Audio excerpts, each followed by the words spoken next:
And now back with us here on Thursday Night Tailgate is former Broncos wide receiver Rick Upchurch. Let me remind you about Rick's background. He's from Toledo, Ohio. Played his college ball first at Indian Hills Junior College, where he earned back-to-back All-American honors as a wide receiver, halfback, and kick returner. He then transferred to the University of Minnesota and played there in 1973 and 74 and was named second team All-Big Ten. While he was there, he returned to kickoff for a record 100 yards. He led the team in rushing and scoring both years, plus led them in receptions as well in 1974. He set a school record for most return yards in a season, and he still ranks 17th all-time in rushing yards, even though he only played 2 seasons there. He was a fourth-round draft pick by the Denver Broncos in 1975, and he played in the league from 75 to 1983, all in Denver. He was selected to the Pro Bowl 4 times in 1976, 78, 79, and 82, and he set a league record for punt return touchdowns with 4 in 1976. He led the league in punt return yards in 77. Over the course of his career, he had just over 10,000 all-purpose yards, and he was named to the Team of the Decade for the 1970s and 1980s. He was a member of the Broncos' 50th anniversary team, and he's in their Ring of Honor, and we are honored that he is back with us tonight here on Thursday Night Tailgate. Hey, Rick, Chris, and Bob, thanks for coming back on the show. Great having you back. Hey, guys, how you doing? Great. Fantastic. Rick, how have you been? Boy, let me tell you, life is a bowl of cherries. Let me tell you, every day I wake up is a truly a blessed day, man. Amen to that. Well, that's fantastic. And Rick, and I want to start our time with you tonight by going all the way back to your rookie season in 1975. You guys opened at home against the Kansas City Chiefs that year. You had 3 receptions for 153 yards and a touchdown, including a 90-yard touchdown pass from Charlie Johnson. Plus, you had 1 carry for 13 yards, and you scored another touchdown. That's a heck of a welcome to Denver and the NFL, Rick Upchurch. And you guys won that game, by the way, 37-33. So I can't imagine a debut could go any better. Well, let me tell you, you look at these type of games and you reflect back, guys. And when you reflect back, you say to yourself, did that really happen? And then you watch some film. You know, we have some of the tapes and that whole deal of some of the games, and that's one of the games that I have. And you say, yeah, it really did happen. You know, to come out and have 284 yards, man, in your very first game, 2 touchdowns, and we come back and beat the Kansas City Chiefs. I mean, what more could you ask for? I mean, this is almost like the Wizard of Oz type stuff. You know, click your heels, the yellow brick road and go through the Oz. And, by game's end, guys are saying, hey, man, you can play in the National Football League and you're going to be awful good. And so, when you come out initially and you have that type of a game, your rookie year, your very first game, it really sets the tone for the rest of your career, and that's what it did for me, guys. And Rick, fast forward 1 season, week 4 against Cleveland. You returned 2 punts for touchdowns, one from 73 yards, another one for 47 yards. For all of us who will never know what it feels like to return a kick like that, 2, by the way, for touchdowns, what is that like? What does it feel like when you break into the clear and you know you're about to take this ball to the house? What does that feel like? It's a feeling of just of confidence. You say to yourself, hey, I know what I'm capable of, and, I'm out here, man, performing and doing the job that I'm supposed to be doing. And special teams, to me, guys, were so important because, once again, it dictates field position. It helps your offense. It puts your offense in great field position, or it can really, hurt you as well. If you fumble the ball and you're returning punts and that whole deal, now it puts your defense in a bad situation. And if you fumble and you recover the ball after you fumble, that puts the offense in a bad situation. So for me, I took a lot of pride in playing special teams, and I wanted to make a difference, in the return game. And just so happened that day the guys were blocking well, everything set up real well to return 2 punts that day against Cleveland. And Rick, you were so good at returning kicks. What do you attribute it to? Was it your vision? Was your how quick you were and your ability to outrun everybody? What made you such a great return guy? Well, I have been doing it since I was a little kid. I loved returning punts, returning kickoffs, and it helped. Like you said, vision is truly important. But I was a student of the game. I really studied film and watched different players. Gail Sears was one of the players that I really tried to pattern my game after, along with Johnny Rodgers, and I watched a lot of film on Billy White Shoes Johnson. So, there were some great mentors out there that I could watch and understand how the game was played from the special teams aspect of it. And the first thing, man, is use your God-given talent and not just run. Run, Forrest, run. You know what I'm saying? Hey, man, use the speed that you have, and then everything else happens, just automatically, because I've been doing it, on my whole career, since I had started playing football.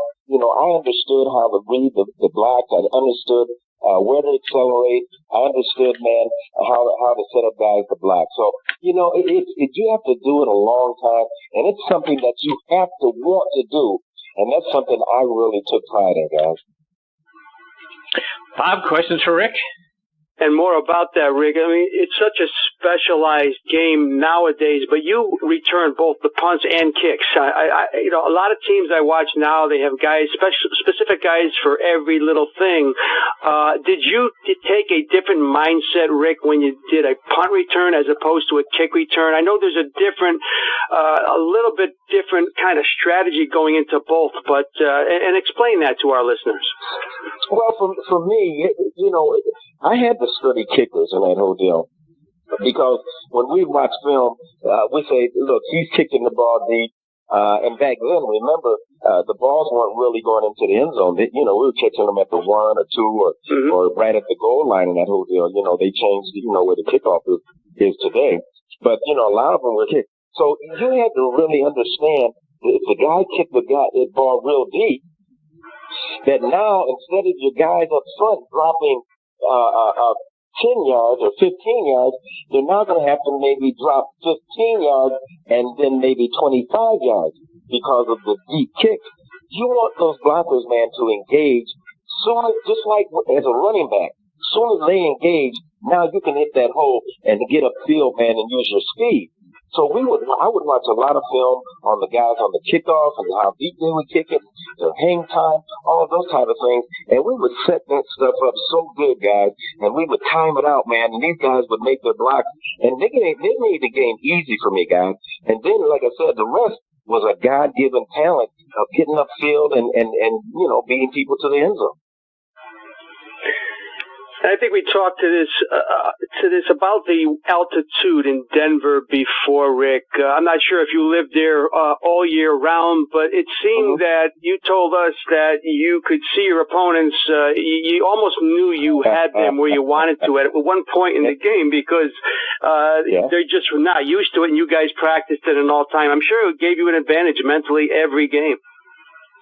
Well, it did. I mean, you look over in the fourth quarter and, you run a couple of goals and you've been running those deep patterns and, you're used to running at this altitude. Whereas you have teams coming from the East Coast or coming from, from below sea level, New Orleans and that deal. Sure, and they haven't been here. It's gonna beat on them a little bit. And we know that.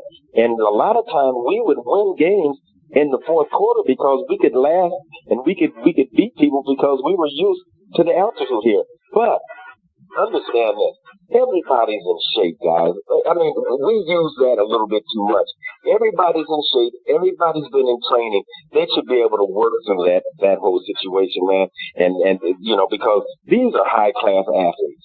And if they can't come and play in this altitude, then there's something wrong. Rick, you had the opportunity to play with a lot of great players when you were in Denver. But I'm curious about a guy who was only there for a couple of seasons, and that's Jim Kick, who Dolphin fans are going to remember warmly from his time with Miami and helping them to a couple of Super Bowl titles back in the early 70s. But he, along with Larry Zonka and Paul Warfield, left Miami, and they went to go play in the World Football League. And then after 2 seasons there, he came back to the NFL, and he joined the Broncos. Did you ever talk to Kick about that experience? Not too much. I didn't talk to Jim that much about his career and that whole deal. And but although we were good friends and we talked, We didn't talk much about that at all. No. And Rick, when you were there, right, in Denver, you played for John Ralston for your first few seasons. He was a very successful college coach at Stanford, among other places. And you went 6-8 in 75, 9-5 in 76, but then he's gone after that season. What do you remember about him, and were you guys surprised that he was let go? Well, let me tell you, John, I love the guy. He's a good person, great heart. Had a desire to win, no ifs, ands, or buts about it. He's the gentleman that took a chance with me and drafted me in the 4th round. So, I'm so thankful that he gave me the opportunity to come to Denver and play for the Broncos. And, he's the type of guy that could really rally your team, man. He could speak real well and could really get into your head and let you know that you're a player that could play and those type of things. So, for me, John was that guy that could rally a team, and he knew talent as well. He understood talent and understood how to get the right players that he needed. Now, as far as executing, plays and things of that nature, I think he was a little short as far as the playbook was concerned in that whole deal, and I think that kind of got him in trouble in 76. We should have gone to the playoffs that year. And we went down, I think it was to Houston. We played Houston, and we ended up getting beat something like 13-7, and we were a much better team than that. So I think a lot of the guys, man, felt like we didn't get the best coaching in that game, and so John was gone that next year in 1977. That's when Red Miller came in. Yeah, and take that a step further, Rick. Red Miller comes in 77 and takes you guys all the way to the Super Bowl. So what was it that Red was able to do? Was it about the play calling and that sort of thing, or what was he able to do and get out of you guys that Ralston wasn't? Well, I think Red came in with a different type of an attitude, type of brashness in that whole deal. He's the type of guy that would get in your face and let you know that he meant business, and he was a tough guy. But let me tell you, he was a fair guy. He was a person that would sit down with you, man. If there were some issues, he would sit down with you, and you knew that he was telling you the truth. And that's what you really ask a coach to do, is be truthful with me, and, we can get some things done. It's when you don't have trust and that loyalty between the coaches and the players, that's when you start to have issues. And we had that type of trust with Red Miller, and we knew that he was a tough guy, and he came in and he was that, let's say he was that hot sauce, man, that you put on your meat, man, that gives it that flavor. He gave us that flavor of toughness. That's what he did. And Rick, unfortunately, you guys came up short in that Super Bowl against the Cowboys. But are you happy to have had an opportunity to play in a Super Bowl, or was getting that far and coming up short too painful? Well, it's painful. You get that far, you certainly want to, hoist that trophy, that Lombardi trophy, guys, and be able to say that you're the champs of the National Football League, you're world champs and that whole deal.